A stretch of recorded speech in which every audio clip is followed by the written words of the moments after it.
is episode 21 of Noodle Time. Welcome. Here with me is one of the potential candidates for the GM position for Dynamo, Tony Rubio. Tony, say hello. Hello, everybody. It's true.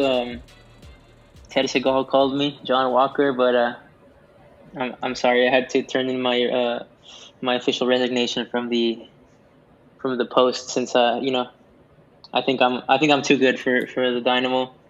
Arsenal want me to, but I think I'm headed to bigger pastures for that Man City money, baby.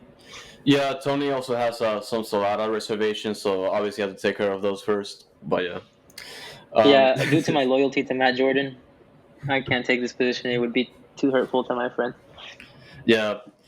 So a little bit before we start recording, we got the news of Craig Weibel being reached out for the Dynamo. So we're definitely going to talk a little bit about that during the show.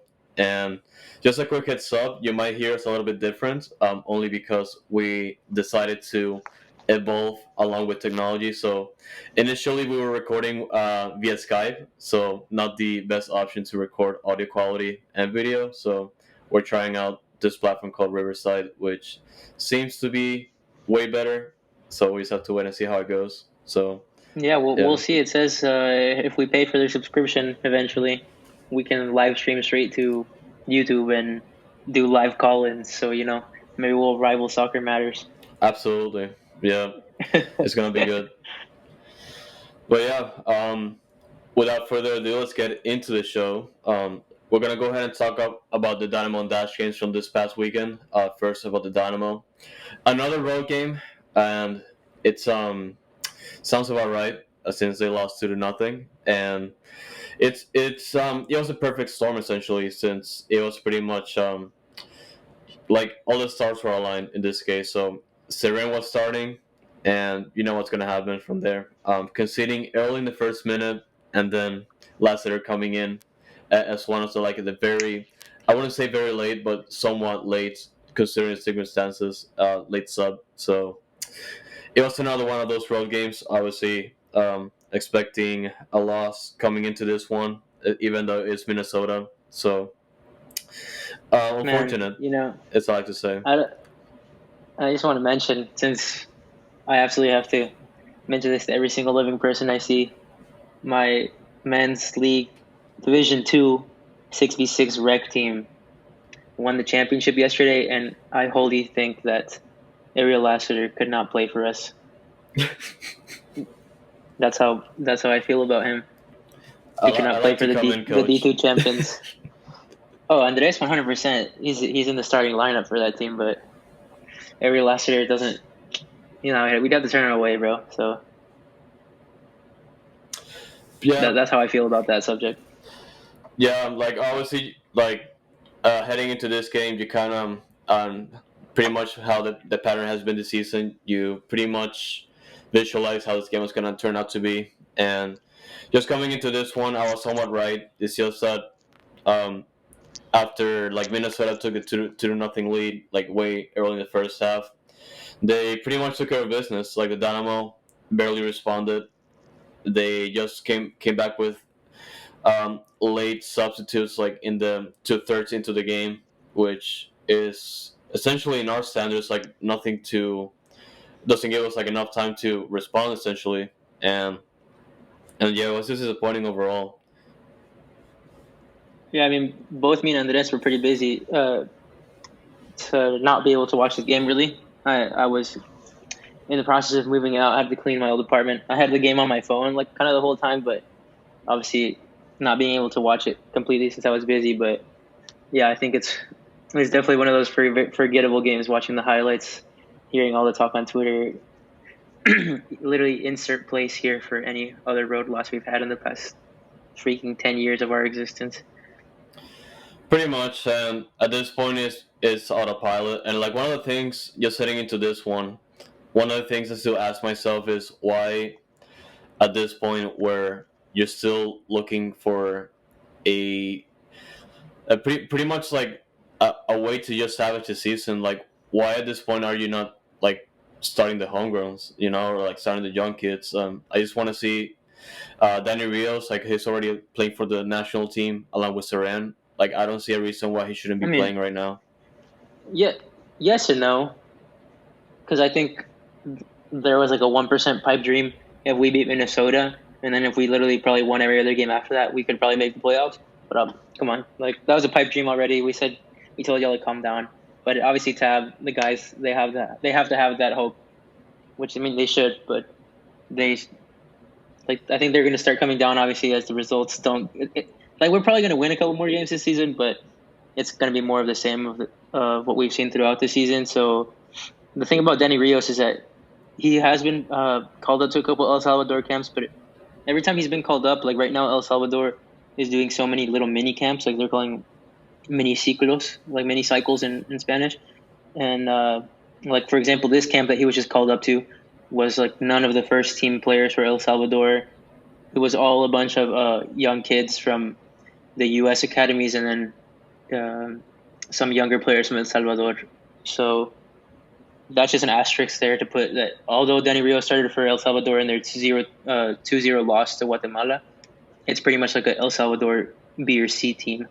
So I didn't watch the game at all. We'd have to ask, our Salvadorian brothers how that went.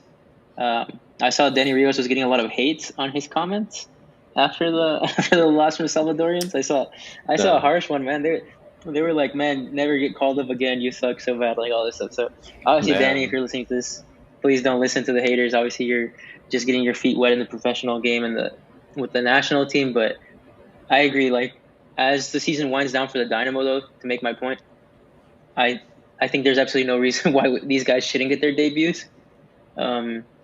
Obviously, you have to think right now that Tab is still playing for his job, and like I said, the players and the coaching staff kind of were still playing for a playoff spot. But if there was any 1% hope before that Minnesota loss, I think now there's got to be 0%. Pretty much, and with 2 games this week, obviously they're essentially their window of opportunity to just take advantage of those points is gone. Obviously, it's been steamrolled by the fact that they lost 6. They didn't win a single game like in 3 months. So obviously, it's at this point, if you want to make playoffs, you have to be crazy and pray. And I don't see it happening to the Dynamo in the next couple months. But I'm going to be at the Dynamo game tomorrow, which is the first game I will be at since. It's the first game I'm going to be at since the 2020 home opener against the Galaxy. Yeah. So I'm excited for that. I'm going to be finally back at. Man, I haven't been to the stadium so long. It is called PNC Stadium now. Man, unofficially. Unofficially, but I'm excited to be there. Hopefully, the Dynamo can beat the Whitecaps. It's actually going to be. I mean, we'll get into it more in a second, but that's going to be interesting because the Whitecaps have a very solid chance to make the playoffs right now. Yep. So they're going to be hungry. But we'll get to a second to finish off the talk about Minnesota. Obviously, you guys know we don't hate any of the players except maybe Ariel Assad. But just kidding. Tim Parker, man, had a shocker of a game versus Minnesota United, and me and Andres were just watching the highlights together. Teenage Hadebe actually should have a lot of blame for that first goal that Minnesota scored in the first 2 minutes. But I mean, what do you think, Andres? What is it? I don't want to just say more of the same because I actually kind of want to bring some analysis to this. But like, what is your observations from the lack of defense essentially? Oh yeah, collectively it was a bad game for defense. Like that goes on Parker and Teenage and yeah, I feel like it was like Hadebe's like first bad game with us since it's been pretty decent considering the circumstances. And Parker, especially Parker, I also feel like he had like a pretty horrible game as well. Oh yeah, and essentially the game comes down to the fact that Minnesota scored very early and they took advantage of the opportunity and just sat back, knowing that Dynamo are pretty incapable of responding offensively. Obviously, the Dynamo made their defensive adjustments after scoring the 2 goals. Obviously, they stopped the bleeding, but obviously wasn't enough. And those kinds of goals shouldn't be happening like that early. I mean, you guys saw the game in the highlights, but essentially in the second minute, Robin Lowe just makes a run between Hadebe and Parker. Parker seems that he's not aware Load is behind him, and Load kind of came into that space where Hadebe didn't know if he should follow him or stay in the box to essentially defend the space because Hadebe didn't have anybody else but Load near him.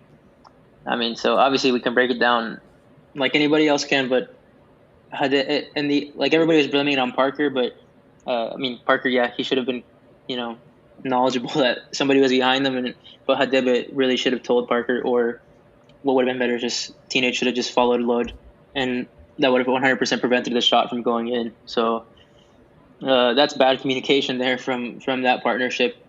If anything, like Andres is talking about the homegrowns, need to be getting minutes. I think right now, winding down to the end of the season, it would be a lot better if there was way more competition for the spots than there is right now, because it's good that we have stability in the lineup, but I wish, Bartlow, Fuenmayor, even Minor, I wish that, I don't know how things are going down in training, but I wish that the competition was a lot higher, because right now Tab doesn't seem like he wants to budge anybody from his starting lineup, essentially, Yeah.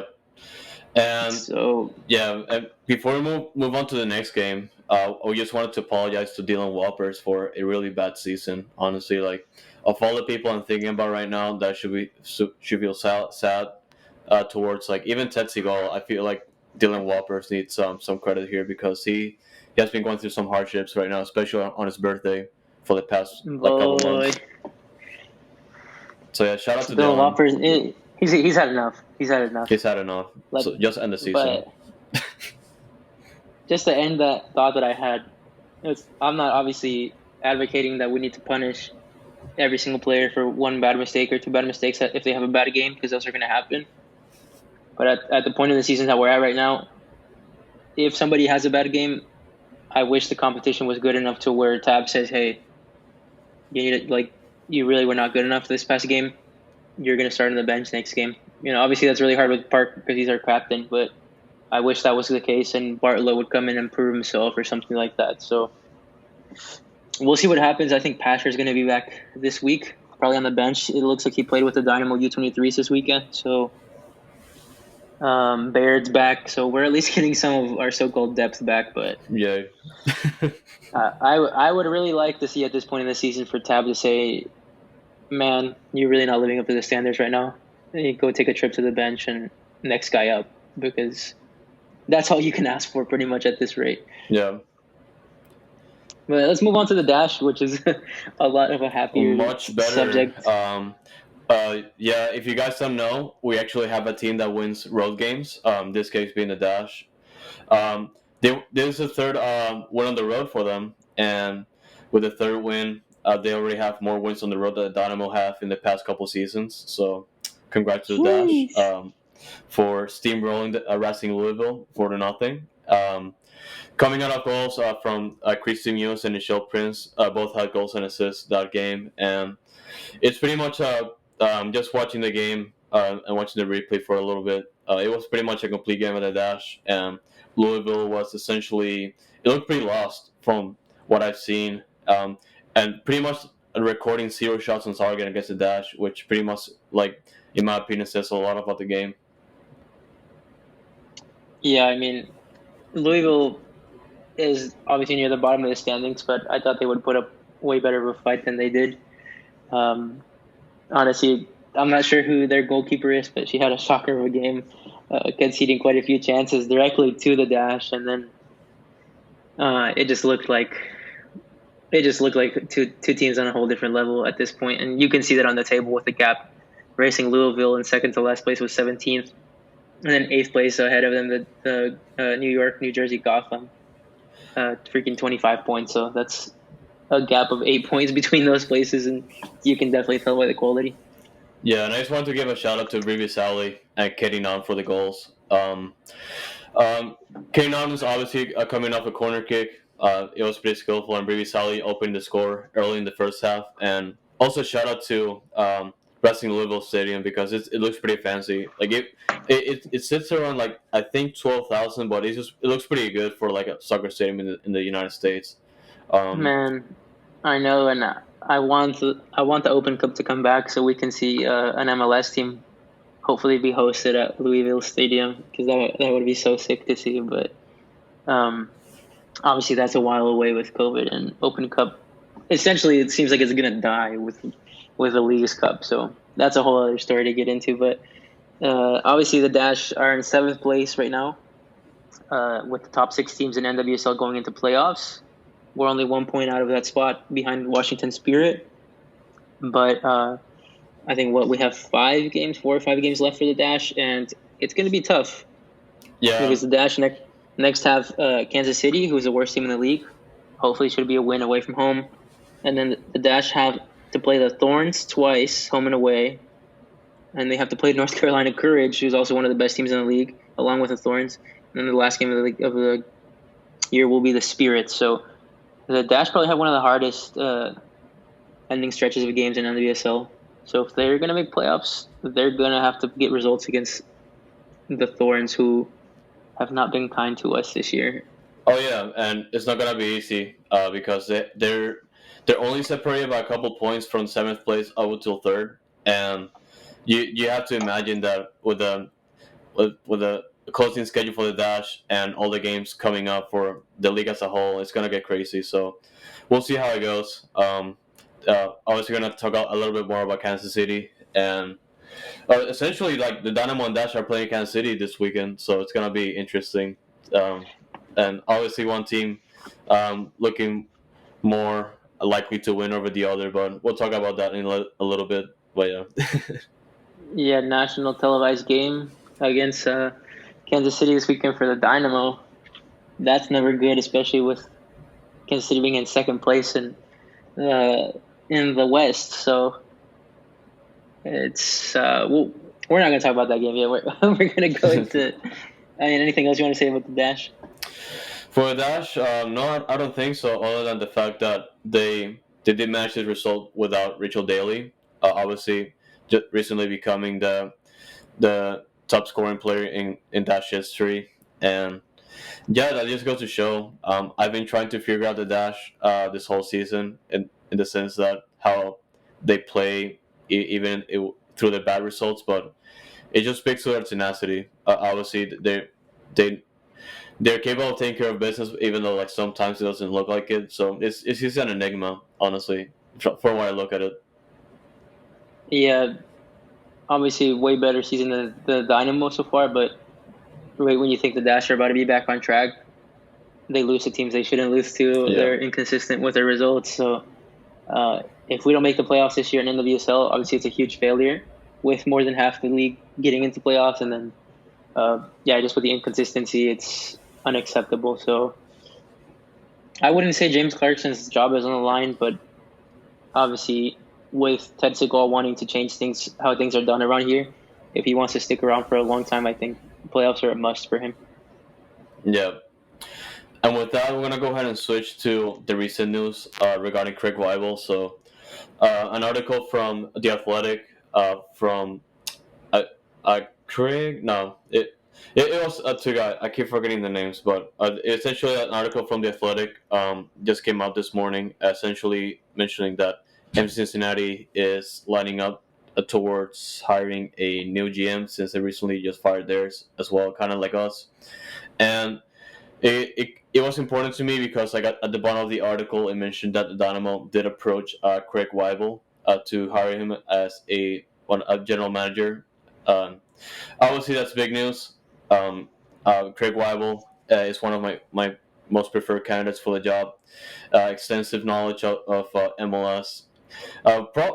Way more than Matt Jordan. Like Matt Jordan would wish to have like that pedigree, honestly. And him and Pat Armstead are like the candidates I want the most for the job. And just hearing the news it's pretty hopeful. What are you gonna say?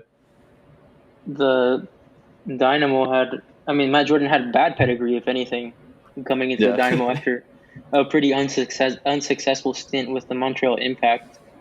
So, the best we can do is hire somebody that at least has done something in the past. But let me get back to the article here. Just obviously, like Andres said, Craig Weibel was mentioned there. So essentially, there are several teams in the search of a GM right now, which openly it's FC Cincinnati, San Jose Earthquakes and the Houston Dynamo. But we probably will expect more changes in the offseason. One of them being probably LA Galaxy, who is about to end their the contract with Dennis Ticlosa is about to end. So they may be in the search for another GM since apparently Chivas de Guadalajara wants to sign him. And that article that you were talking about is actually, I think it's with Sam Stejko and Paul Tenorio from The Athletic. Yeah. But essentially, FC Cincinnati. So obviously, FC Cincinnati fired their GM. San Jose fired their GM, and then lastly, Houston fired our GM. Lastly, out of those three teams, so this makes sense that they would be farther along in their process to hire somebody than us. But I mean, we were talking about the pros and cons of that right now. Obviously, Cincinnati, we know, spends money. Obviously, doesn't spend it well.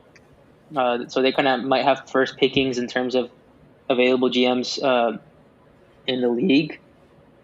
Sam Stejko reported that SC Cincinnati wanted to sign Craig Weibel. They offered him the job, but they didn't come to terms. We don't know what the problem was, if it's money, if it's something to do with the team. And then now FC Cincinnati is probably going in on Chris Albright, who is the technical director for Philadelphia Union. So that's pretty interesting because this article mentions specifically that the Dynamo have reached out to Chris Albright and to Craig Weibel. So those could be two of the Dynamo's top candidates for this job. But the thing is that Craig Weibel is also very much in for the San Jose job, according to this. So at this point, it's going to be a tug of war to see who goes where. Probably Albright to Cincinnati. And if the Dynamo really want Weibel, they might have to fight San Jose for him. Since lastly, according to the article, please get The Athletic if you don't have it, by the way. They are great. The Dynamo are the farthest behind in our search for the GM from all three clubs, since obviously we fired our GM last. So that's a lot of information to take in. But obviously, I have to bring it up because it's out there. But our good friend, that Dynamo Insider, he tweeted out some information. Whether it's true or not, you guys can decide.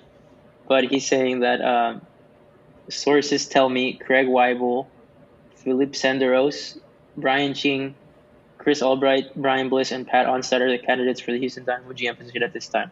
Like I said, take it with a grain of salt. All of this sounds believable, except for Brian Ching. I don't understand why he would even be considered, since he had a pretty failed stint with the Dash as a GM. And he's now successfully running his businesses in Houston. So obviously, Andres, that sounds a little weird, but who knows? He has gotten some stuff right in the past. He has gotten some stuff wrong in the past, Dynamo Insider. So like I said, you guys can determine whether to believe him or not, but it's at least something to talk about. Out of all those candidates, to end up before I let you talk about this a little bit more, Andres, I know Andres and David, you guys have heard from Twitter Spaces that Philip Senderos sounded crazy, but I've been following Philip for a while, and just after looking into it more, he is a sporting director of Servette Football Club in Switzerland. I think is one of the bigger clubs in Switzerland, his childhood team. So he's the sporting director. They're pretty much the technical director. So it would be very believable that Senderos is interested in this job and at least going to be interviewed, since he's a former Dynamo. I don't think it would be a bad shout at all to interview him, since he's familiar with the league, and he's obviously a huge global name, having played for Arsenal and the Switzerland national team in the past. So that's all I have to say about that. What are your thoughts, Andres? Oh yeah, I don't want to disrespect Brian Ching or Felipe Senderos, because they're like legends on their own right. But if you put them together in this quote unquote list, along with the candidates that are that that have like proven track records, I don't see why you have to consider Ching or Senderos like at this stage.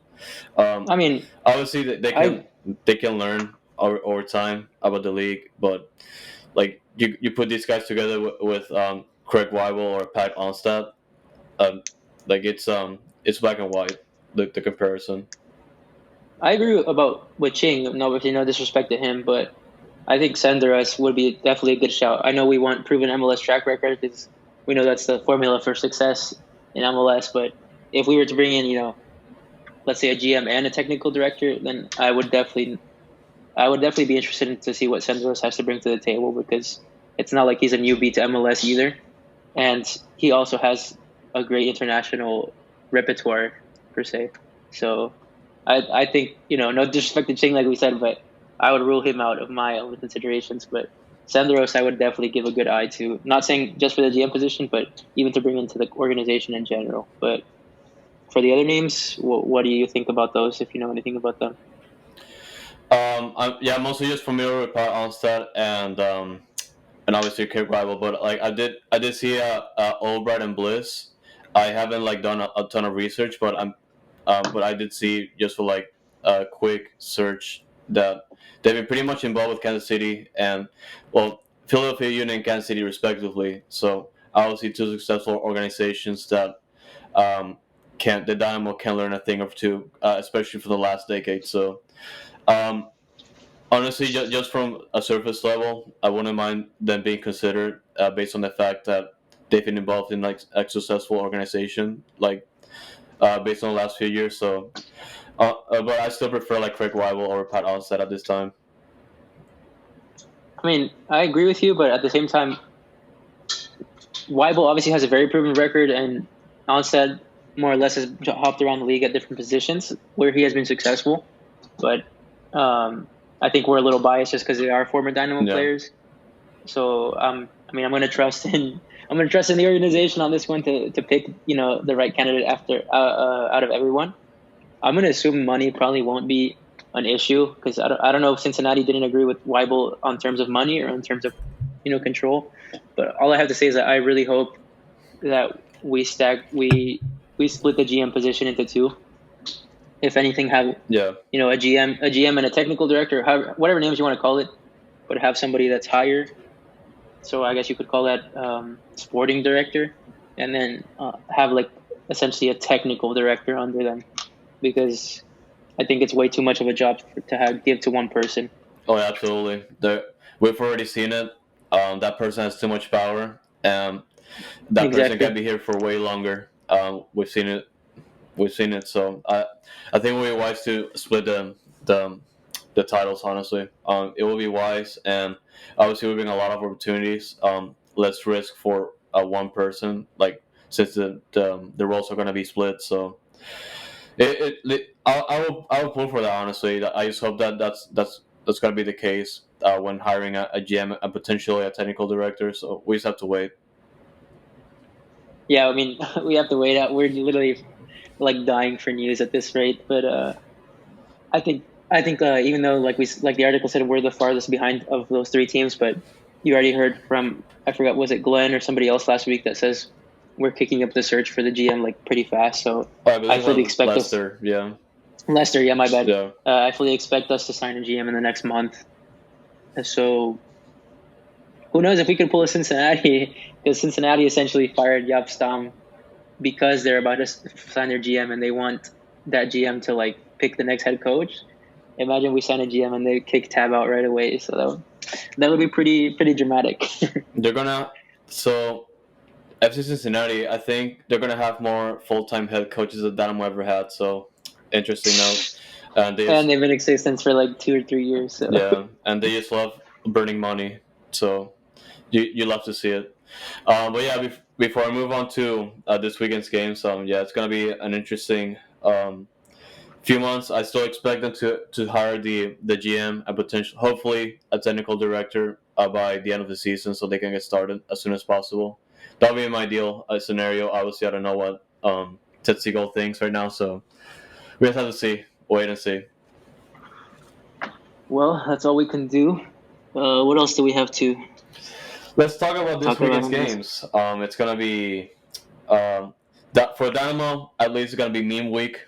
They play Vancouver Whitecaps at home essentially tomorrow, and Kansas City on Sunday on national TV. So, obviously Vancouver.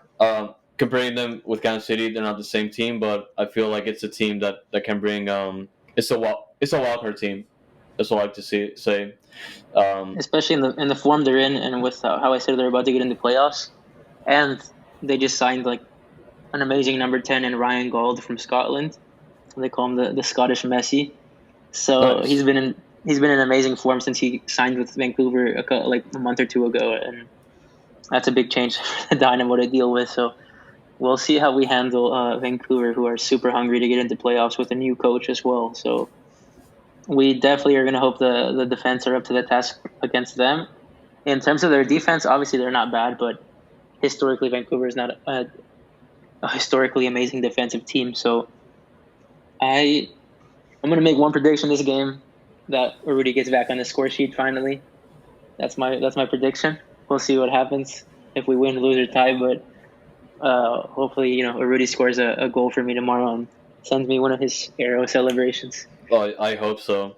I'm also gonna be focused on the Kansas City game since I'm gonna be missing that game because of work, the Wednesday game. But the Kansas City game, it's good. It's a place where the Dynamo got their last road win, going back to last year.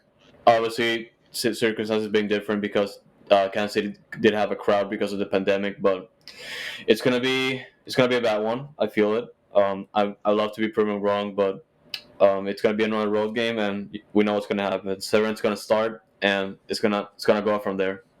Shut the hell up, bro. Come on. Dude, no, actually, when we beat Kansas City, what was it, like 4-1 or 4-0 away? 5-2, I think. Something Yeah. like that. Yeah. They had a crowd. That was the last game before COVID happened essentially Oh yeah. in 2020. So yeah, it was our second game of the season. They did have a crowd. They Mhm. did beat us that game, but then the Wait, season. Yeah, no, because you're right. You're right. You're right. I'm the wrong one. No, we lost to Kansas City really bad. yeah, in that second game game. Then the season got suspended, and then we played again. Like after MLS is back, we played again in Kansas City, and that's when we won our last road And there game. was Yeah. I think there was some fans in the stadium that game. Yeah, yeah. There's some, but Mhm. not like the whole stadium. So Yeah, it's way okay. different. So I was yeah. wrong. But yeah, so there's been very up and down results in Kansas City. Oh yeah, yeah. At least they don't have Gianluca Buzio to terrorize us anymore, but obviously they have a lot better of other players. Oh yeah, they got their arsenal going. This guy, I keep forgetting his name, but like every time he comes on the field, my genius are Russell, essentially. It was Daniel Shallowy. Oh, Russell, yeah. Mhm. Like Russell terrorizes us, yeah. Yeah. But Pulido, man, he's always on fire against the Dynamo too. So Yeah. I think our midfield is going to struggle the most against them because that's where obviously we've been historically weaker, and they have a very strong midfield. So I know they got like Gary Kinda, Roger Espinoza, who loves to get a red card. So Absolutely.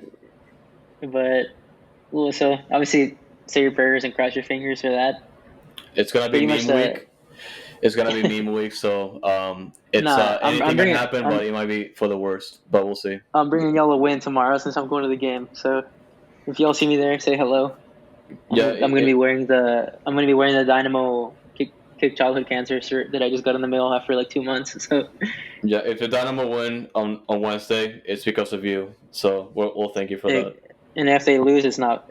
Don't even talk to me. It's Matt Jordan's fault. So lastly, we got the Dynamo Lone Army, and we had the Dynamo U23s play this weekend. At home, we lost to Chicago Fire 2-1 at Aviva Stadium or whatever that park. That's the rugby stadium that's next to HSB. Very hard to get information on that game since the Dynamo don't like to post too much, especially when that kind of team loses. Since it's still like in their pilot season, it's just glorified friendlies basically at this point. But they did post a starting lineup, and we saw Tyler Pasher in there, who obviously is over 23 years old, but he's just getting reserve minutes, which will be a thing that can happen next season if players are injured or need minutes. You will be able to see one or two of them be able to go down and play with that squad. We saw Ethan Bartlow starting, Mateo Bahamich, Juan Castilla. The lone goal from the Dynamo came from our Dynamo Academy fullback, Jathan Juarez, who was in preseason with us and has been training with us. Anybody else I missed there that you saw? Didn't Bartlow feature? I think, or if not, I said Bartlow. Let me see right here. I have the picture. Oh, Ian Hoffman. All right. The goalkeeper, Logan Erb, who trains with us a lot. So yeah, those are all the names I said. The other ones that I didn't mention is because I don't know their faces. But so kind of a strong team on paper, you would think, from a lot of the first team guys playing down. Obviously, we have seen 0% of Mateo Bahamich and Ethan Bartlow lately, so it's not promising that they didn't get along well in this loss to the Chicago Fire. But like I said, it's glorified friendlies, and we have like zero information about them. But that's all we have to give to you guys about the Dynamo Youth Ministries at this point. Hopefully, we can get more info. But we have info for this week's Dynamo on Army. Yes, Last week we sir. did have last week since we recorded late into the week, they did most of them did play 2 games this week. So the mid game on Wednesday and the other game during the weekend, and we just have stuff to add to it essentially. Since Marcelo Palomino did get an assist in Independence's 2-0 loss to at Birmingham Legion is what I meant to say, and yeah, it's the first season of the season, believe it or not. It also got 2 appearances last week, which makes it 25 appearances for the year, which is insanely good for Palomino. He's getting all the minutes for Charlotte Independence, and you just have to see that. And Jose Bizama, he exists. He got back from the dead. He also got another appearance against Birmingham Legion, which makes it 5 in the year. And Eric McHugh, he also got an assist, believe it or not. So Marcelo Palomino and Eric McHugh got 1 assist last weekend. So he also got his 1 assist in his 13th appearance in the Charleston Battery's 3-3 draw against Pittsburgh Riverhounds. And another interesting thing, so the game was 3-2, and towards the 85th, 86th minute, Alex Dixon scored the tying goal. And if you don't remember Alex Dixon, he used to be a homegrown for the Dynamo. So, fun facts.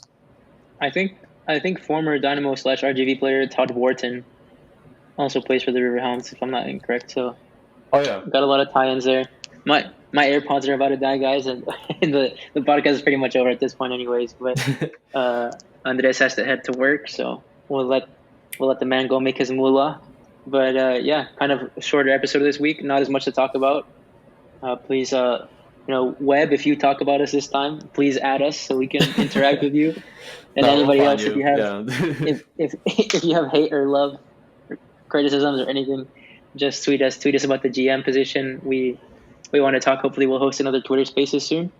As the season winds down, it's gonna get more fun. I guess we're gonna be able to talk about and get more information about who we think we should retain, who we think we shouldn't.